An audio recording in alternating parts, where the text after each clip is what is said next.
योग दर्शन में आपने पढ़ा सुना था कि जीवात्मा के बंधन का कारण अविद्या है।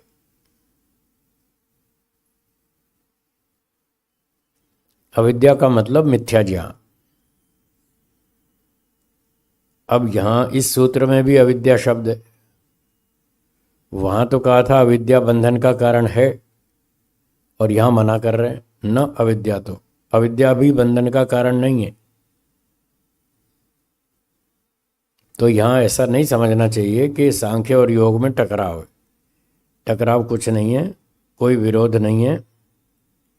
दोनों समान शास्त्र हैं, दोनों का विचार एक जैसा है।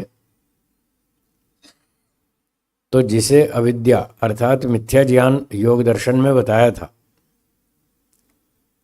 जिसे बंधन का कारण बताया था, यहां सांख्य दर्शन में उसका नाम है अविवेक। क्या नाम? अविवेक। हाँ, नोट कर लीजिए। जिसको योग दर्शन में अविद्या बताया, उसी का नाम यहां पर अविवेक है। 55वें सूत्र में लिखा है। देखिए 55वां सूत्र।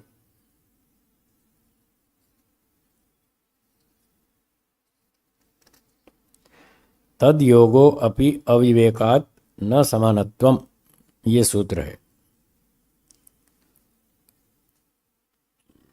तद योगो अपि अविवेकात् न समानत्वम, असली कारण ये है बंधन का। अविवेक अर्थात मिथ्या ज्ञान, जिसको योग दर्शन में अविद्या कहा था, वही अविद्या यहां पर अविवेक नाम से कही गई।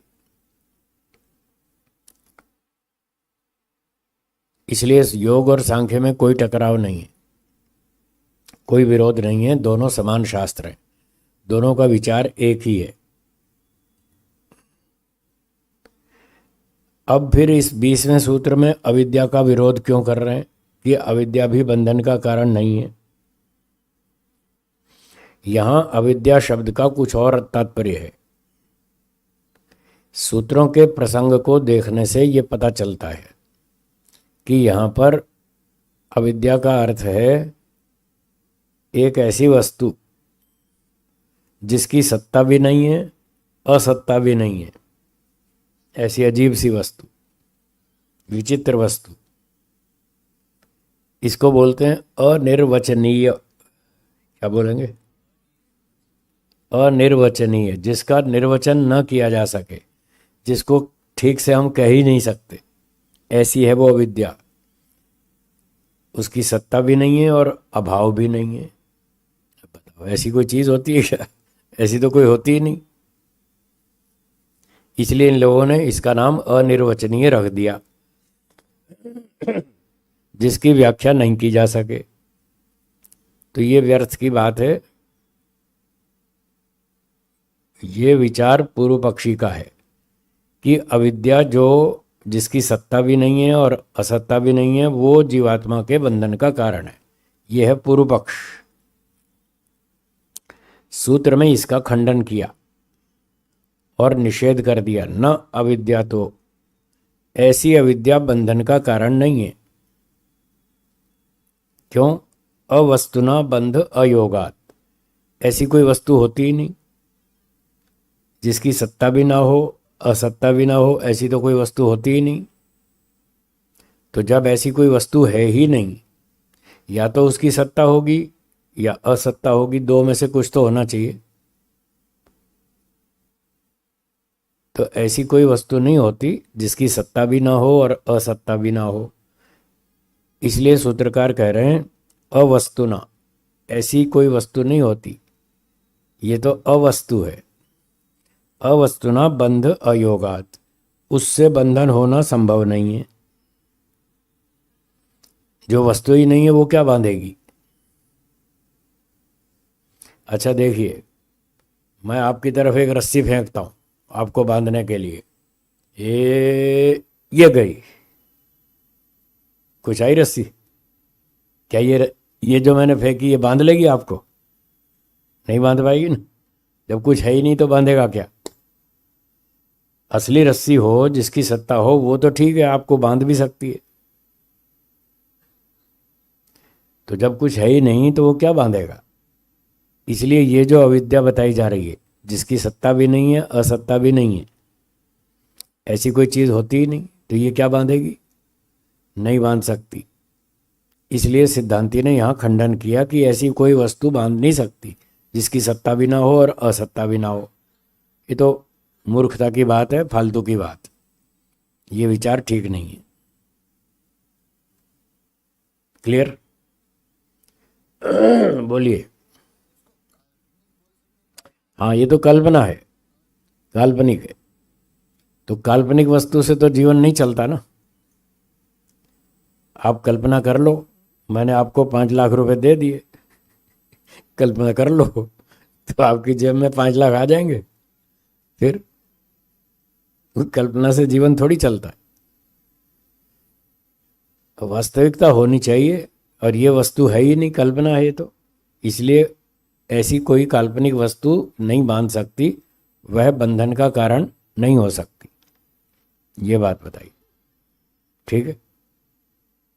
चलिए आगे चलते हैं। 21वां सूत्र देखिए, बोलिए। वस्तुत्वे सिद्धांत हानि।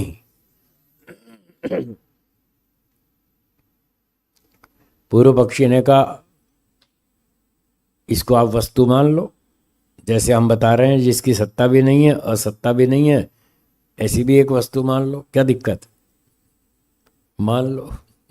एक जोक याद आ गया, सुना दूं, मान लो पर। एक कक्षा में एक अध्यापक जी पढ़ा रहे थे, गणित का अध्यापक थे वो, गणित का विषय चल रहा था। उन्होंने एक बच्चे से कहा, मान लो मेरे पास 10 आम हैं।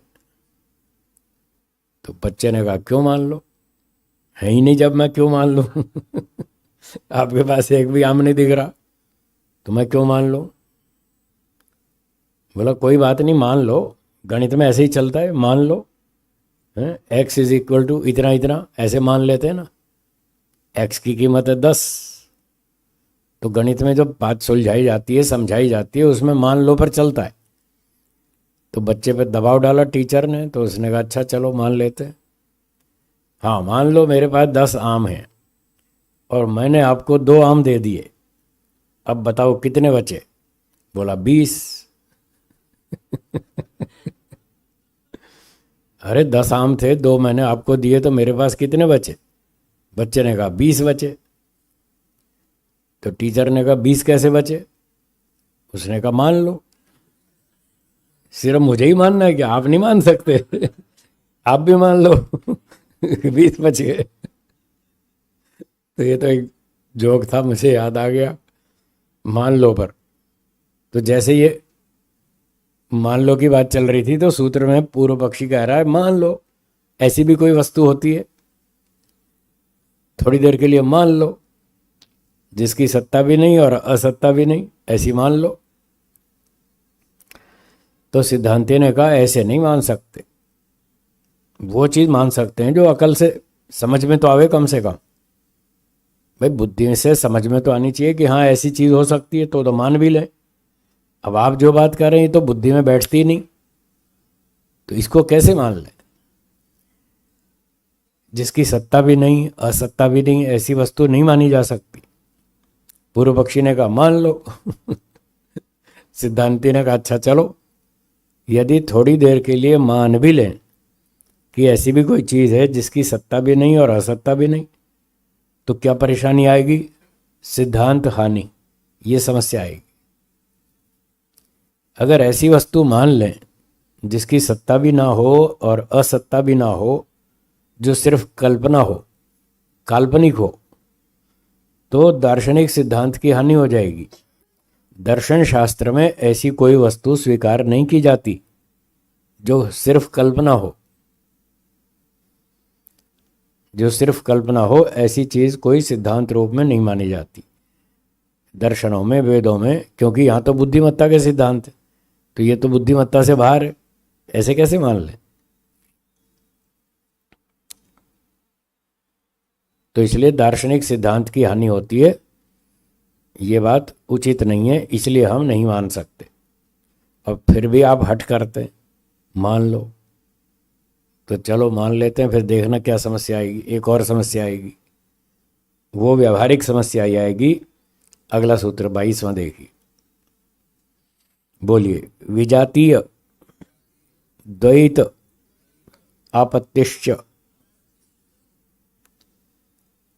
अगर हम आपके हठ करने पर थोड़ी देर के लिए मान भी लें कि ऐसी कोई काल्पनिक वस्तु है, अविद्या, जिसकी सत्ता भी नहीं असत्ता भी नहीं, ऐसा मान भी लें थोड़ी देर के लिए, तो हमारे व्यवहार में यह समस्या खड़ी हो जाएगी। विजातीय द्वैतापत्तिश्च, दो प्रकार के विजातीय पदार्थ मानने पड़ेंगे और उससे व्यवहार बड़ा कठिन हो जाएगा। एक तो असली पानी और एक काल्पनिक पानी, दो तरह की वस्तु मान लेंगे ना। असली तो मानते ही हैं, और यदि काल्पनिक चीज़ें भी मानने लग जाएं जैसा आप कह रहे हैं, तो फिर हर वस्तु दो दो तरह की हो जाएगी, एक वास्तविक और एक काल्पनिक। फिर जब कोई अतिथि आएगा और सेठ जी कहेंगे जाओ, नौकर से कहेंगे जाओ पानी ले आओ, तो वो पूछेगा वास्तविक पानी लाऊं या काल्पनिक पानी लाऊं।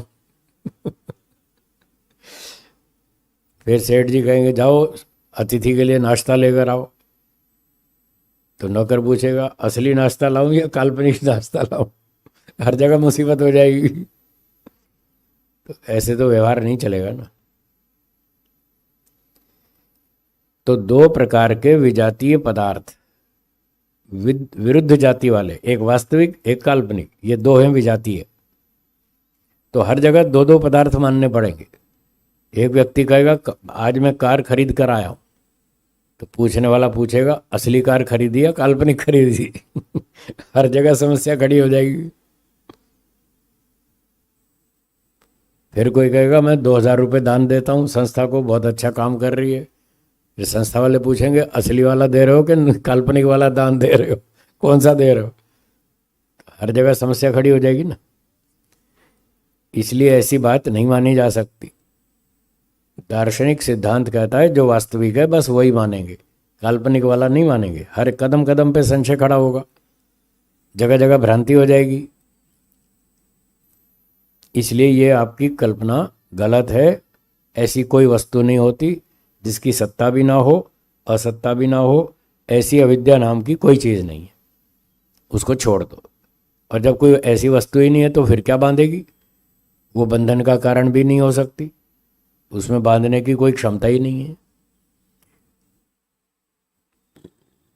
बोलिए, ठीक है, स्पष्ट हो गया? आगे चलें। आगे दो सूत्र इकट्ठे हैं, 23वां और 24वां। बोलिए। विरुद्ध उभय रूपा चेत, अगला सूत्र, न तादृक् पदार्थ अप्रतीतेः।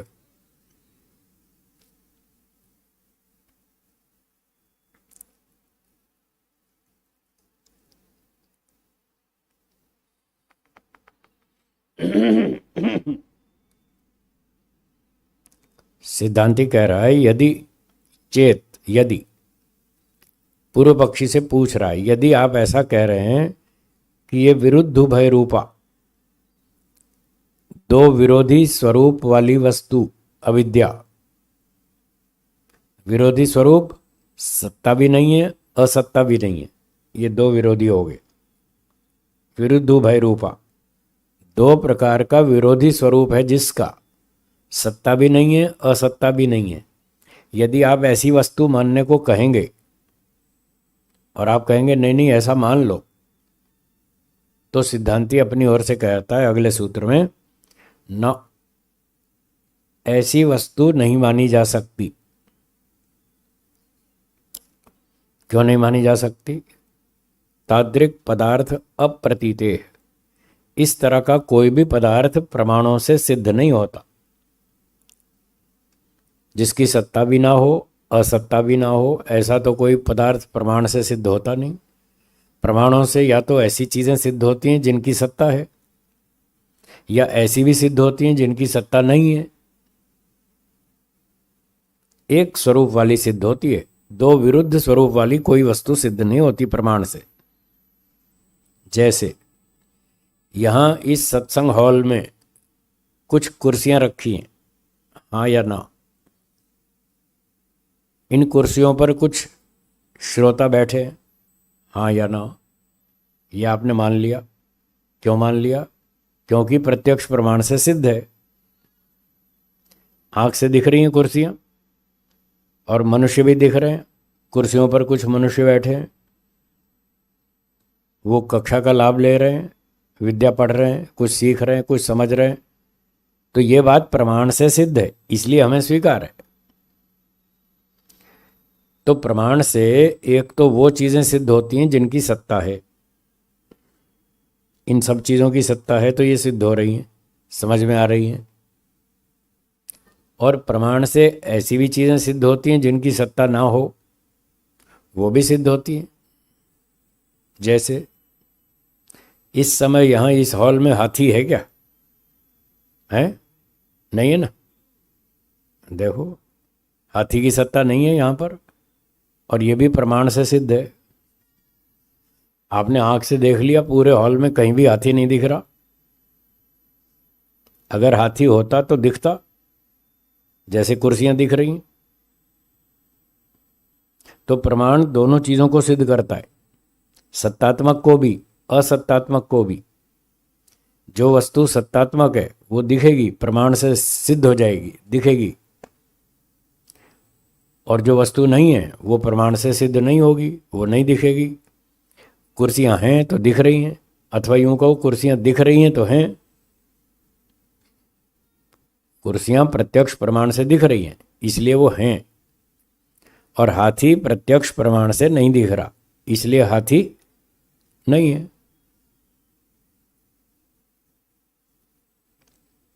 तो प्रमाण से दोनों तरह की चीजें सिद्ध होती हैं, पर ऐसी कोई सिद्ध नहीं होती जिसकी सत्ता भी हो और ना भी हो। ऐसी कोई सिद्ध नहीं होती, क्योंकि इन दोनों बातों में विरोध है। सत्ता होना और सत्ता न होना, इनमें सीधा विरोध है। तो ऐसी विरुद्ध बात कोई सिद्ध नहीं होती प्रमाण से। इसलिए हम आपकी काल्पनिक अविद्या को नहीं मानेंगे, वो तो काल्पनिक है, ना उसकी सत्ता है ना असत्ता है। ऐसी तो कोई वस्तु होती ही नहीं, ये तो कल्पना है। इसलिए आपकी काल्पनिक अविद्या को नहीं मानेंगे, और उस काल्पनिक अविद्या से आत्मा का बंधन तो प्रश्न ही नहीं है। जब कोई वस्तु ही नहीं है, कल्पना है, तो कल्पना तो कोई काम नहीं करती, वो किसी को बांध नहीं सकती। हाँ जी, बोलिए। ठीक है, स्पष्ट हो गया? कोई शंका है तो बोलिए, बोलिए माता जी। हाँ, वो जो मृग तृष्णा में दिखता है, दूर से पानी दिखता है, हाँ, तो वो भ्रांति है ना। भ्रांति अलग है, कल्पना अलग है। वो जो रेती दिख रही है हमको पानी के रूप में, वहां पानी नहीं है, ठीक है, पानी तो नहीं है पर दिख रहा है। तो जहां वस्तु न होते हुए भी दिख रही है, वो तो अविद्या है, भ्रांति है, मिथ्या ज्ञान है। रेती तो है, हाँ, कुछ तो है ना। यहां तो कुछ भी नहीं है, सिर्फ कल्पना है। हाँ, दोनों में अंतर है। कल्पना में तो कुछ भी नहीं है, और जहां भ्रांति हो रही है, रेती में पानी दिख रहा है, वहां कम से कम रेती तो है, एक चीज तो है ना।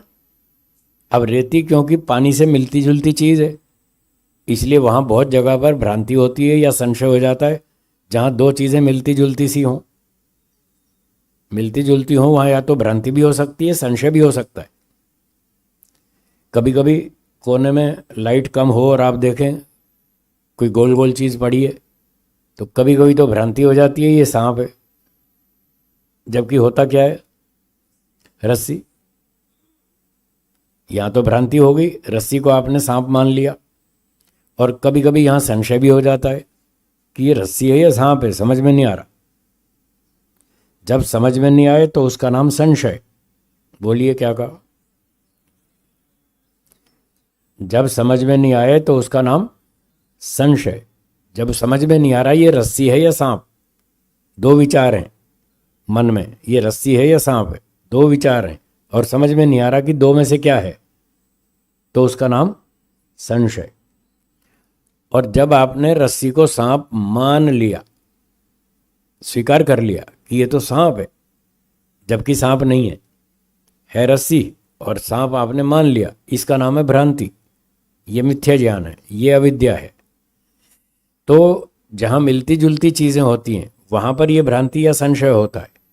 रस्सी और सांप आपस में मिलते जुलते हैं। रस्सी गोल गोल होती है और ऐसे लंबी लंबी होती है, ऐसे ऐसे गोल गोल करके कोने में रख देते हैं। और सांप भी ऐसा ही होता है, रस्सी जैसा गोल गोल मोटा, जितनी मोटी रस्सी उतना मोटा सांप। और रस्सी भी ऐसे गोल गोल लपेट के रखते हैं, सांप भी ऐसे कुंडली मार के बैठता है।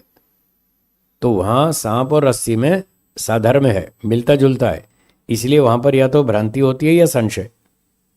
यहाँ तो कुछ भी नहीं है, सिर्फ कल्पना है, इसलिए दोनों में अंतर है। बोलिए।